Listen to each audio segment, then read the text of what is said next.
Hola gente, ¿cómo andan? Bueno, una nueva entrevista, bienvenidos a todos. Hoy tenemos una linda entrevista, bien informativa, bien del núcleo de los esports. La quería hacer hace tiempo. Así que bueno, tuvimos la suerte de contactarnos con Juan Esteban Díez, que es abogado, director de legales de 9Z, así que nos va a dar un pantallazo de las cuestiones legales de los esports, qué hay, qué no hay. Entiendo que hay muy poco, así que nos va a informar bien. Hola Juan, ¿cómo estás? Muchas gracias por tu tiempo y bienvenido al canal.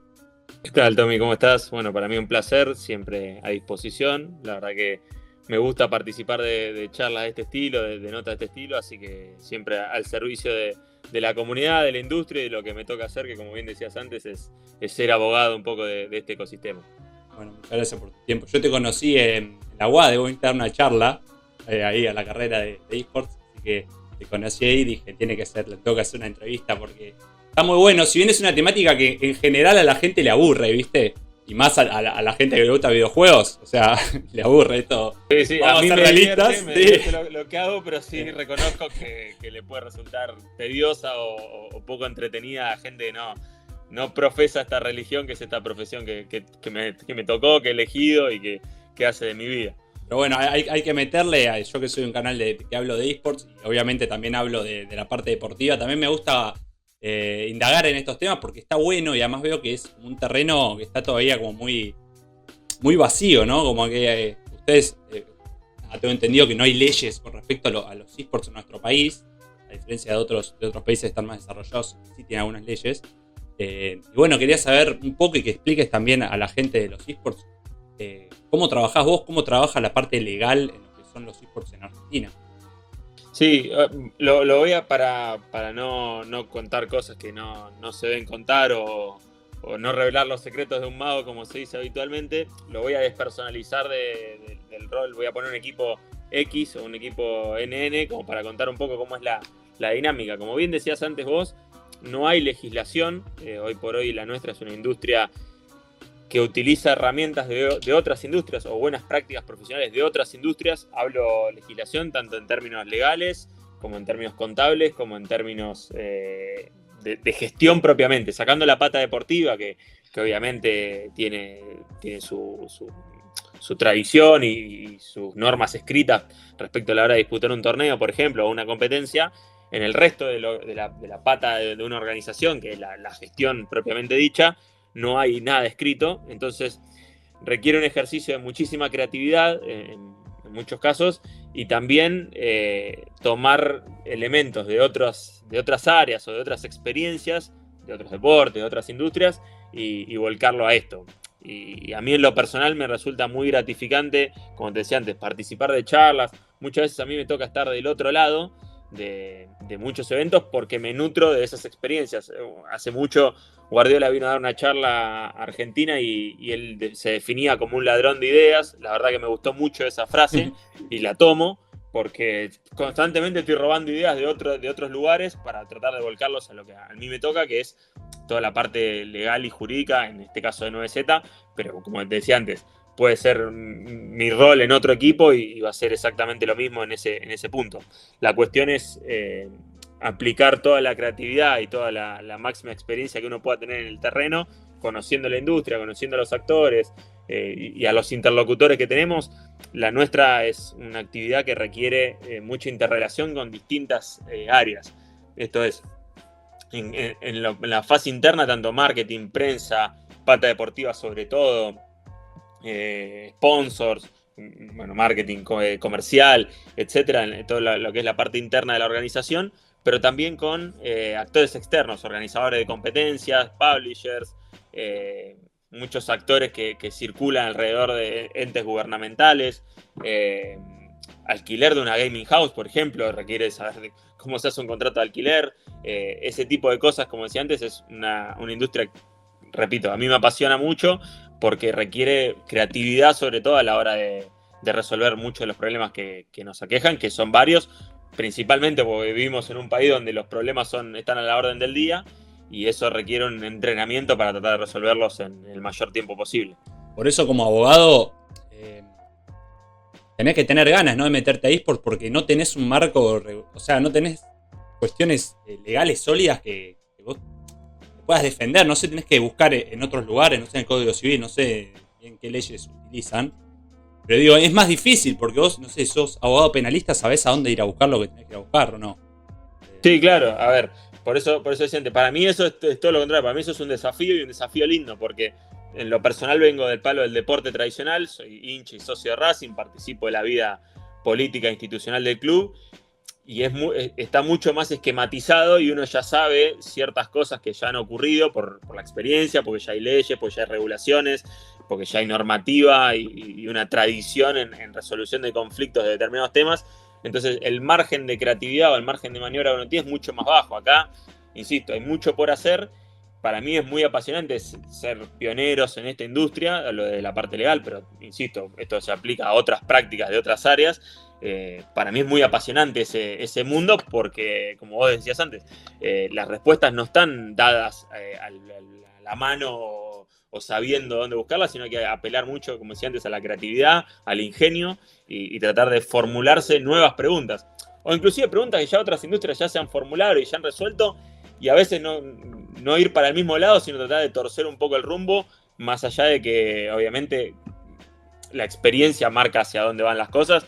Por eso a mí en lo personal, como decía antes, me gusta nutrirme de otras industrias porque sé lo que les pasó o me pueden explicar qué es lo que les pasó y me puede gustar o no ese resultado, entonces quiero saber qué tengo que hacer para, si viene la pelota, utilizando una analogía del fútbol, si viene la pelota por el mismo lugar, bueno, ya sé a dónde tengo que cabecear para que vaya al arco y no se vaya al córner, básicamente. ¿Y por qué pensás que no hay leyes específicas de eSports, Juan? ¿Porque es una industria joven? ¿Porque no se presentaron proyectos interesantes? ¿Porque ustedes ya se saben manejar, no sé, los abogados dentro de la industria de eSports? ¿Por qué no hay leyes? Hay un poco de todo. La realidad es que es una industria con muchas aristas que son muy particulares. Esto es dónde se desarrolla la actividad, cómo funciona, el valor de las prácticas que ya han venido haciéndose, de la tradición, de la costumbre que vos decís antes, que ya hay cosas que se dan por hechas, que obviamente no tienen una base normativa, sino una base que la comunidad dice que son de esa manera. Y bueno, hay cosas que están buenas que sean así, hay cosas que no, que hay que romperlas. Hay tradiciones que no están buenas, hay tradiciones que sí, hay costumbres que están buenas, hay costumbres que no. Yo siempre creo que se puede mejorar y siempre hay margen de maniobra. Pero creo que también es lo que vos decías antes, es muy cierto. Es una industria joven, con muchísimo campo por crecer. Y en ese campo por crecer también hay muchos desafíos. Esto es el fútbol, el ejemplo que te daba antes, de que hoy ya tiene muchas normas escritas, muchos casos de resoluciones de conflictos, mucha jurisprudencia deportiva en ese sentido. También tuvo una época donde no la tuvo. Entonces, el fútbol, estás hablando de un deporte que tiene más de 120 años en el país. Sí, no. Los eSports no tienen esa edad. Entonces también es una industria joven que necesita su proceso de crecimiento, chocarse con algunos problemas para ver qué resolución le da y hacia dónde crece. Creo que eso es lo interesante de estar en una industria en pleno crecimiento, porque estás, cuando esto arranca, cuando ya el barco ya salió, es menos desafiante, por lo menos lo que me pasa a mí. Y que no tenga leyes específicas, ¿en dónde sale más perjudicado los eSports? ¿Por qué sentís que le falta a la industria que vos digas, esta ley tiene que estar sí o sí porque es clave para que la industria crezca? Porque también supongo que eso retrasa un poco, ¿no?, el crecimiento de los eSports en el país al no estar, o no tiene nada que ver, no sé si vos... No, mira... Pero siempre suma que haya leyes específicas. Lo que pasa es que depende de qué quieras legislar. Si vos querés legislar la industria, muy probablemente la choques. Es altísima la probabilidad que la choques, porque hay muchos actores muy interrelacionados. Y siempre pongo el mismo ejemplo. Si vos mañana, como hubo un caso, tenés un proyecto de ley que prohíbe a los FPS como juego, que fue uno de los primeros proyectos de ley que hubo, prohibían a los FPS, bueno, la mayor actividad... ¿Son violentos? ¿Por violencia? Por violentos, exacto, sí.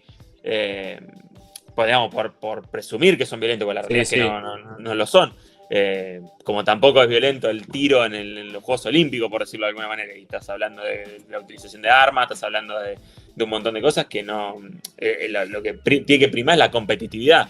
Lo mismo que me digas que es violento el rugby porque hay faltas, o es violento el fútbol porque hay falta, digamos, no pasa por ahí. Había por un desconocimiento de la gente que realizó ese proyecto, estás atacando la principal disciplina dentro del ámbito, dentro de Argentina. Como pueden ser Counter o Valorant.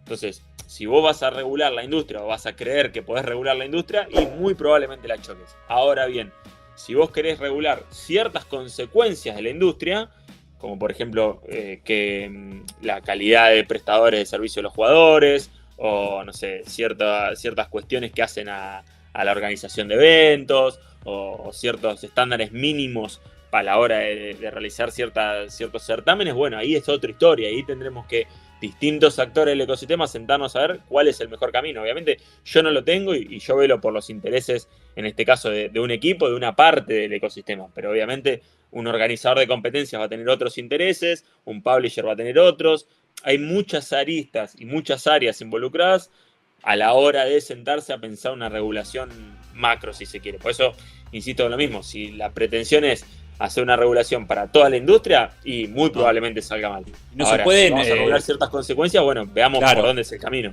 Digo, porque capaz que una ley implica muchísimos puntos, un montón de aristas, digo, y desconozco totalmente toda la cuestión legal, por eso te consulto, pero no se puede ir aprobando ciertos puntos específicos, no sé, normativas, no sé cómo se le llaman. Es decir, bueno, por lo menos vamos teniendo algo de qué agarrarnos para después tener más fuerza para hacer una ley más. Lo que pasa es que hoy la industria funciona y funciona bien. Obviamente, insisto, va a tener idas y vueltas, épocas de crecimiento, épocas de baja, pero porque todas las industrias son así, y repito, vivimos en Argentina y este es un país que constantemente te plantea desafíos. Yo no creo en lo personal que la regulación normativa sea la base sobre la cual tenés que apalancarte, sino más bien es la consecuencia de un desarrollo y un crecimiento. Es decir, vos tenés que llegar a una etapa de maduración como industria para que eso sea necesario. Hoy yo considero que no es del todo necesaria, por lo menos en todos los puntos. Habrá puntos en los que sí, por otorgar mayor certeza, pero habrá puntos sobre los que no es necesario regular porque ya la industria tiene una especie de autorregulación. Acá lo importante, me parece más que la regulación, es que todos los actores de la industria tengan una mesa en conjunto para que el día de mañana hay un evento, hay una competencia, hay una actividad y todos consideramos valioso que se desarrolle eso, nos podamos sentar todos y poder conversarlo. Hay iniciativas en ese orden de ideas, me parece que está buenísimo, y creo que es por ahí más que una regulación o una ley hecha y derecha que creo que no va a conducir a nada bueno en este estadio de desarrollo de la industria. Y vos como abogado hoy en día y director de legales de 9Z, por lo que me decís, ¿te sentís cómodo con la cuestión legal de los esports en el país? ¿Ya te adecuaste, ya encontraste la vuelta? ¿Te sentís cómodo? ¿Estás tranquilo? Sí, pero no por una cuestión de que uno se la sabe toda, ni muchísimo menos. Todo lo contrario, insisto con lo mismo. Siempre estoy tratando de robar ideas, de aprender de otras industrias, aprender de otras experiencias. Me ha tocado viajar a otros países, entrevistarme con gente que trabaja allá y conocer cómo es la experiencia de primera mano.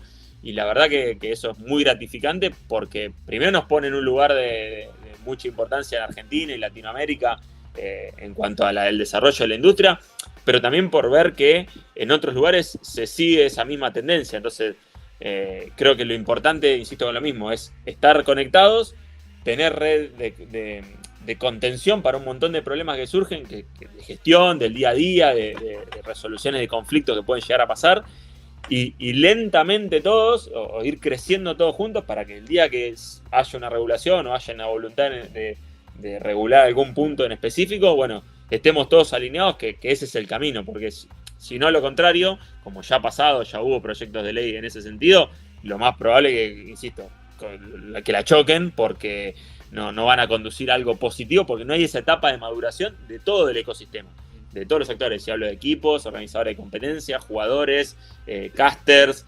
desarrolladores, etcétera, etcétera. Y hoy en día no hay ningún proyecto de ley con respecto a los esports, no hay nada sobre la mesa. No, hoy por lo menos no. Hoy creo que hay otros problemas más urgentes, lamentablemente, pero no, hoy no. Y insisto con lo mismo, y perdón si soy repetitivo, creo que hasta es lógico porque no hemos alcanzado ese punto de maduración necesario como para que esto tenga una regulación que al contrario, en este estadio nos pudiese perjudicar más que ayudar.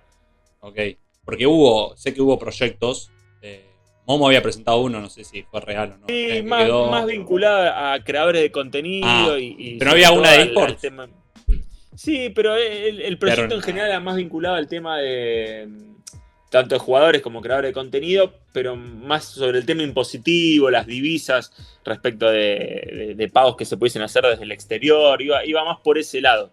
Sí, un proyecto que intentaba regular los eSports, de una asociación que intentaba erigirse como reguladora, que fue muy criticado por todos los equipos, por todas las organizaciones, porque como digo, prohibía los FPS, y Claro. estamos hablando de uno de las principales disciplinas del país. Sí. Entonces, es altamente probable que cuando alguien no está empapado de este tema o no participa activamente en la comunidad, desconozca un montón de situaciones y muy probablemente quiera meterse por el lado equivocado. Los países que sí tienen regulación y que sí tienen experiencia es porque han venido de un desarrollo. O sea, no es que de un día para el otro alguien se levantó y dijo, bueno, vamos a sacar una ley que hable de el estatuto profesional del jugador de deportes electrónicos. No pasó así. No fue ese despertar de algún iluminado. No, hubo un trabajo detrás, hubo gente que se juntó, hubo gente que charló, vio la necesidad de eso y avanzó en ese lado. Me parece sí muy saludable que se dé ese espacio, pero creo que eso va a devenir naturalmente. No hay que forzarlo en ese sentido. Hay un debate ya histórico en el que la gente se pregunta si los eSports son o no deporte. Es un debate que, bueno, a mí ya me cansó un poco. Pero digo, ¿no le vendría bien a los eSports ser reconocidos por alguien, por algún ente oficial como deporte para tener cierta estructura legal? ¿Le vendría bien a los eSports eso? Yo tengo entendido que en Francia pasó, creo, leí un artículo que en Francia los reconocieron como deporte y eso trajo beneficios para los eSports por este tema de todo el soporte legal de los deportes tradicionales. Sí, por eso te decía antes, yo vengo del palo del deporte tradicional y yo considero que al contrario, hoy no le aportaría ningún tipo de valor, pero no le aportaría ningún tipo de valor porque el deporte tradicional va a la industria. Yo siempre prefiero llamarlo la industria del entretenimiento. Tu competencia en la industria del entretenimiento es otro entretenimiento, no es 9Z o Crew o Leviatán o Leviatán Furious o los equipos que sean, digo, pongo nombres propios sin herir susceptibilidades. No es otro equipo tu competencia es el tiempo libre de alguien que prefiera ver un partido de fútbol a un partido de 9Z, un partido de 9Z a una serie en Netflix. Claro, esa es tu competencia. Entonces, hoy el elemento clave es el tiempo de la gente y cómo vos lográs que una persona se sienta a ver, en el caso nuestro, un partido de Counter, un partido de Valorant, una competencia de Sim Racing o lo que sea, digamos, la disciplina de cualquier otro equipo. Me parece que hacia eso es hacia donde vamos y hacia donde va el deporte tradicional. De hecho, recientemente en el partido de la Copa América hubo un show del entretiempo que fue muy criticado justamente por esto, porque no era entretenido. O sea, nadie lo había pedido, nadie lo sentía una necesidad y sin embargo se dio y no fue bien recibido por nadie, me incluyo. Creo que vamos hacia eso, a dejar esa distinción de es deporte o no es deporte, sino forma parte de la industria del entretenimiento. Sí, ¿qué necesita esta industria del entretenimiento para crecer? ¿En qué se vincula con otras industrias del entretenimiento? Con la música, con los deportes urbanos, con el deporte tradicional, con, no sé, con la actividad de teatro, cine, televisión, series, lo que sea, creación de contenido, con streamers. Me parece que esa es un poco la interrelación que necesitan los eSports, de la cual se nutre obviamente porque es nativa de eso y que necesita también el deporte tradicional. A mí me toca participar en distintos espacios y charlas y conversaciones y continuamente desde el mundo tradicional, llamémosle, me están preguntando, bueno, ¿cómo funciona esto? ¿Quiénes son los actores? ¿Quiénes son las personas clave? ¿Cuál es el ecosistema sobre el cual se mueve? ¿Cuáles son los principios de la industria? Me pasa eso desde los deportes tradicionales a los eSports. Y los eSports también tenemos que aprender, como decía al principio, experiencia de los deportes tradicionales porque nos sirven para decir, bueno, por acá quiero ir, por acá no, esto me sirve, esto no, y empezar a construir nuestra propia historia. Perfecto. Sí, en la facu nos dejan claro que los eSports son entretenimiento. O sea, el debate es el deporte, como que queda medio obsoleto porque los equipos, las empresas de eSports hacen entretenimiento y es esas funciones entretener y también decían, vos tenés que pelear contra Netflix, por poner un ejemplo, sí, claro, para todas esas plataformas. ¿Pasa algo en los eSports que no sea tanto en los deportes tradicionales? Quería saber si hay una dificultad mayor para ustedes, los abogados que trabajan en la industria, que es el tema de que los chicos se vuelven profesionales a muy temprana edad, menores de edad. ¿Esto es una dificultad para ustedes? ¿Les supone un problema mayor? Yo no lo diría un problema, lo diría un desafío. A ver, también pasa, volviendo al ejemplo del fútbol, que para mí es el deporte cuya legislación o cuya normativa más ha evolucionado y más experiencia tiene y sobre la cual uno se puede nutrir. En el fútbol un deportista ya es profesional a los 16 años. En los eSports la mayoría o una gran cantidad de desarrolladores, para competir oficialmente tenés que tener al menos 16 años, con lo cual es bastante similar en ese punto. La diferencia principal es que hay una normativa detrás de la cual una persona puede firmar un tipo de vínculo a los 16 años que requiere de ciertas particularidades o de ciertas previsiones. No es fácil, muchas veces no es fácil evangelizar sobre cuestiones legales en los eSports, porque obviamente es el trabajo de uno y porque requiere cierta seriedad, porque se están usando derechos de terceras personas, tanto de desarrolladores, de equipos, de marcas, de logos, de propiedad industrial, intelectual en general. Pero yo no lo llamaría un problema, sino un desafío de decir, bueno, a ver cómo utilizamos la legislación general para resolver este inconveniente. Como decías antes, tenemos menores de edad dentro de esta industria que se van desarrollando.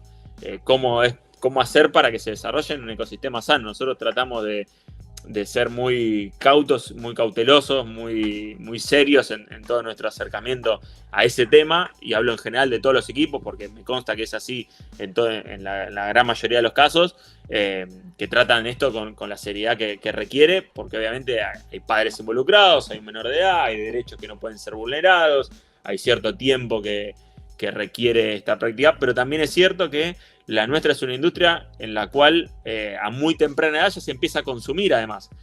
Mucha gente se siente muy cerca de esta industria por una cuestión generacional, entonces también el desafío es, bueno, cómo empezamos a integrar a las generaciones jóvenes hacia la pata profesional, no solo desde el punto de vista de jugador, sino también desde el punto de vista empresarial, llamémosle, de prestar algún tipo de servicio, involucrarse en alguna organización desde algún papel de gestión, desde la parte organizacional, etcétera. El tema de los contratos y de las rescisiones, todo eso, vos que estás también en el plano del fútbol y conocés, ¿es muy diferente? ¿Se trabaja muy distinto? No sé, por ejemplo, ahora trae que pasó Imperial. Sí, que nos tocó a nosotros, claro, despedirlo. Claro, ¿y cómo se trabaja eso? ¿Cómo es? Viene el jugador, te dice, me quiero ir a otro club, vos tenés que estar de acuerdo, ¿cómo es todo eso? La diferencia principal es que en los eSports no hay una organización piramidal como hay en el fútbol. En el fútbol está FIFA en la cima del mundo, desde un punto de vista normativo, está FIFA, y de ahí va bajando diferentes regulaciones a las distintas asociaciones miembros. Y las asociaciones miembros la bajan a sus clubes. En este caso FIFA le baja una normativa a AFA y AFA a sus propios clubes participantes. Entonces, todo lo que tiene que ver con el concepto de transferencias, es decir, de un jugador que pasa de un equipo a otro, tiene un sistema centralizado, hay un sistema informático de FIFA, obviamente la Asociación del Fútbol Argentino, y de FIFA cuando es transferencia internacional, que machea la salida de un jugador con la entrada en otro club. Entonces el jugador en ningún momento pasa un tiempo o un periodo de plazo donde no pertenece a nadie. Sale de un lado y entra al otro, y hay una transferencia en términos técnicos de los derechos de un lugar a los derechos del otro. Como los eSports esto no pasa, son entidades, sociedades comerciales, sociedades privadas que están de un lado y del otro, no hay la posibilidad de hacer esa transferencia porque obviamente habría responsabilidad de las dos partes en ese acto. Entonces lo que se hace en esta industria es una rescisión y una compensación por esa rescisión anticipada del vínculo y un nuevo vínculo contractual con el nuevo equipo, la nueva sociedad que lo utiliza. Después ya cuando pasa a esa sociedad ya se hace cargo la nueva sociedad de lo que firme o no firme o cómo es el tipo de vínculo. Pero lo que sucede técnicamente es una terminación contractual de un lado y una alta contractual del otro, del nuevo equipo. No pasa lo mismo en el fútbol, por esto que decía antes, por el régimen piramidal que tiene, que no pasa en los eSports. Digamos, el vínculo que existe entre, en este caso 9Z Imperial, pero podría ser 9Z y Crew, 9Z y Leviatán, Leviatán y Furious, o Malvinas y Crew, o el que sea, no hay ningún vínculo superior a ellos dos. Son dos sociedades totalmente independientes que se contactan a los efectos de la celebración de este acuerdo, que repito, es la terminación de un lado y la entrada en el otro. Pero, o sea, al no haber un ente, o sea, una persona que regule esta situación, o sea, vos tenés que confiar en el otro equipo, ¿es así? Es como que estás no es una confianza en términos de fe, sino que obviamente se hacen acuerdos escritos, se firman contratos donde hay obligaciones recíprocas tanto de un lado como del otro. Ah, ok. Y que lo involucran obviamente al jugador, porque el jugador es en definitiva el que está terminando el vínculo con un equipo y ingresando en el otro. Con lo cual es una situación tripartita donde están involucrados equipo A, jugador y equipo B. ¿Y esas situaciones como abogado son más estresantes que las diarias? Sí, de hecho yo siempre lo cuento lo mismo. He estado un 31 de diciembre a las 8 de la noche intercambiando contratos para cerrar operaciones. Y es muy estresante, también es la parte más divertida de todo esto, porque requiere una muñeca y una cintura tanto en la negociación como en la redacción de este tipo de documentos, que es muy interesante. También me ha pasado que por mi actividad o por mi rol que ocupo me han llegado documentos que yo mismo he redactado, o sea, han pegado toda la vuelta y me han llegado a mí, y eso también es muy gratificante porque orgullo. en algún punto, el trabajo sirve y por lo menos se trata de regularizar ciertas prácticas que a lo mejor en otras épocas no estaban tan esquematizadas. Hoy, como decía antes, hemos llegado a un nivel de evolución de la industria que estas cosas tienen que pasar porque después hay incumplimientos o puede haber incumplimientos y genera ciertas consecuencias jurídicas bastante serias.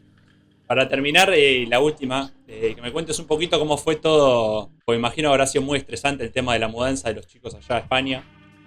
Toda la cuestión legal y eso les habrá llevado muchísimo laburo, mucho tiempo, sí, mucho nos llevó estrés. casi, te diría, 1 año y medio, más de 1 año, trabajar todo ese tema. Obviamente hay cosas que como te imaginarás, no pueden decirse a viva voz, pero no por una cuestión de que haya algo que ocultar, sino por preservar cierta actividad. En el sentido de que como decía antes, es muy estresante, exige mucho en el día a día, exige también contar con colegas del otro lado del mostrador o del otro lado del charco, como se dice habitualmente, porque siempre la gente que trabaja en determinado territorio es la que más conoce del tema y más conoce regulaciones puntuales de cada país o de cada situación geográfica. Y eso, lo mismo que decía al principio, está bueno esto porque nos permite conocer cómo son otras realidades, nos permite conocer cómo se trabaja en otros lados, no todos los lugares son los mismos, más allá de que las experiencias son compartidas. Entonces, desde el punto de vista legal, nos genera un desafío porque hay un montón de cosas que sabíamos o que podíamos proveer, hay otro tanto que no, y sobre las cuales trabajamos habitualmente para poder brindar las mejores soluciones.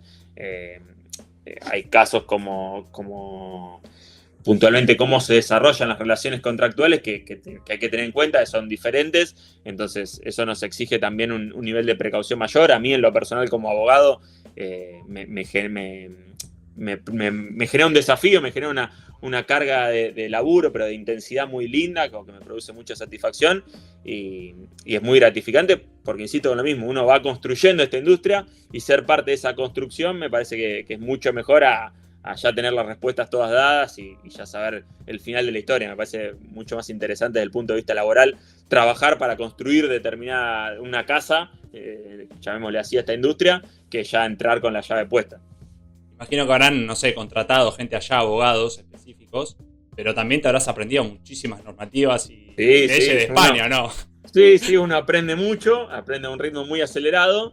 Y tiene que también tiene que haber esa predisposición a aprender. A mí me gusta mucho, soy muy ñoño en ese sentido, de todo lo que tiene que ver con la parte de regulación. A mí me gusta mucho leer los contratos, soy muy puntilloso y muy detallista en eso, con lo cual, insisto, me produce mucha excitación el hecho de ver cómo es la normativa en otro lugar, en este caso España, que es donde hemos enviado a nuestro plantel de Counter. La verdad que me resulta muy gratificante y sobre todo porque trabajo con gente dentro de 9Z que trabaja muy bien, que es muy seria, que está siempre en el día a día. Entonces la verdad que hacemos un equipo de trabajo, no es mérito 100% mío, nada de lo que ocurre. Es más, te diría que soy una pequeña parte de una cadena de un montón de cosas. Los principales responsables del área deportiva son otras personas y a mí me toca siempre lo digo, estar a disposición para dar una mano. O sea, para cualquier actividad del club, a mí me toca traer una solución, no traer problemas, sino traer soluciones. Mi trabajo es solucionar problemas o anticiparme inclusive a los problemas. Soy una persona, ese se preocupa por anticipado, pero tiene que traer una solución. O sea, no puedo traerte el problema y traerte todos los no, sino que tengo que decirte, bueno, hay que hacer esto para no caer en esto otro. Claro. Ese es mi trabajo, básicamente.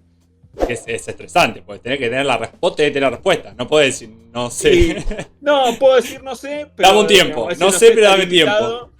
Claro, no, está limitado a decir, no sé, pueden pasar A, B, C o D. Pero yo te tengo que decir lo que puede pasar. Después, obviamente, las decisiones las toman otras personas. A mí me toca tomar decisiones sobre el punto de vista jurídico y legal. Y siempre esto que digo, dar ciertas respuestas, o sea, cierta previsibilidad de las cosas que pueden pasar. Por eso yo me preocupo mucho por anticipado. Las canas no son casualidad.